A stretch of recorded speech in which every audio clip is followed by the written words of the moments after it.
it's Liz and welcome back to my channel. Today I'm very excited to be showing you the iPhone 14 Pro Max in the deep purple. Can you believe it? It's already iPhone launch day. I'm very excited to show you the iPhone 14 Pro Max in the deep purple color and compare it to the Sierra Blue and the Pacific Blue from the years past. To be honest, Pacific Blue and Sierra Blue were my absolute favorites, but I will say deep purple did not disappoint. So without further ado, let's check out the iPhone 14 Pro Max in the deep purple.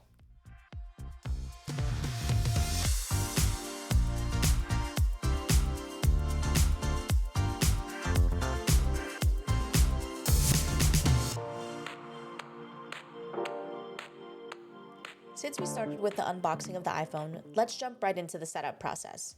Once you start up the phone, it'll ask how you want to transfer over your data. If you bring your old phone right next to it, you will see a prompt that makes it super easy to transfer over the information. You can just scan the little code and it'll start transferring. After that is settled, it'll ask how you want to activate the phone if you haven't already done so at the store. Since the new iPhones in the US are all eSIM, it just transferred my prior eSIM to the new phone. If you don't already have an eSIM, it will likely ask for your carrier information in order to activate it. And that's pretty much it for the setup. Now, let's compare the deep purple to last year's iPhone 13 Pro Max and Sierra Blue. As you can see, both colors look really nice. The purple is pretty dark with gray undertones, and in some lights, the phone almost looks like space gray, and I really like it. Let's see what the deep purple looks like next to the iPhone 12 Pro Max's Pacific Blue. Both of these shades are on the darker side compared to the Sierra Blue, and they look awesome for sure. And when you're comparing the iPhone 14 Pro to the iPhone 12 Pro, you can really see the size difference in the cameras. Now, I want to take a look at what the deep purple looks like next to the Elderberry case and the Lilac case. If you haven't already seen my YouTube shorts unboxing these cases, feel free to check it out and I'll link it down in the description below. But here are the cases next to the actual deep purple iPhone 14 Pro Max. As you can see, both colors really complement the deep purple, and honestly, I'm a huge fan of what these cases look like. Now that we've taken a look at the color schemes, I want to just briefly discuss the most anticipated features on the iPhone 14 Pro Max. That is the Dynamic Island. Dynamic Island turns the formerly known notch into a more interactive part of the phone. It works seamlessly to consolidate notifications, alerts, and activities all in one place. It really is just an aesthetic thing though. Here you can see my Spotify running in the background. Dynamic Island also shows up on things like Face ID, AirPods connection, voice recordings, and more. One thing that I haven't tried out yet is the live sports section where you can see live updates from your favorite sports teams. I love that Apple took the notoriously hated notch and designed it to be aesthetically pleasing. I'm pretty excited to see what other apps will incorporate the Dynamic Island in the future.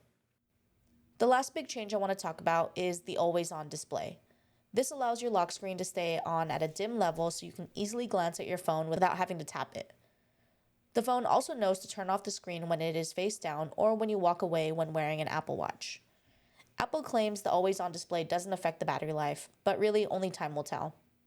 There are tons of other new features on the iPhone 14 Pro Max, but I know there are other videos that will go more in depth into these features. This was really just my general first impressions of the phone after unboxing it. And there you have it, that's the iPhone 14 Pro Max in the deep purple. If I'm being totally honest, I don't think that the iPhone 14 Pro Max is a huge upgrade from the iPhone 13 Pro Max. I've been using the iPhone 13 Pro lineup for the last year and I've absolutely loved it and I've really had no problems with it, but couldn't help myself. I just really wanted that deep purple and of course the latest and greatest. I think if you're coming from an iPhone 12 or below, the iPhone 14 Pro Max is a great choice. You really can't go wrong with that 120Hz screen and the incredible improvements to the camera and just overall operating system of the phone. I'm really excited to see what the iPhone 14 Pro Max has to offer, and I'm thinking about doing a review about how it has changed from the iPhone 13 Pro Max. Based on my initial impressions, it doesn't seem like there's too much of a difference, but I guess only time will tell. Which color do you prefer? Did you like the Pacific Blue, the Sierra Blue, or the deep purple? Or are you more of a classic person and like the black, silver, or gold? Let me know in the comments down below. And if you made it this far in the video, go ahead and comment a purple heart below. If you like this video, please give it a thumbs up and don't forget to hit that subscribe button down below. It really does help me out a lot. Thanks, I'll see you guys again soon. Bye!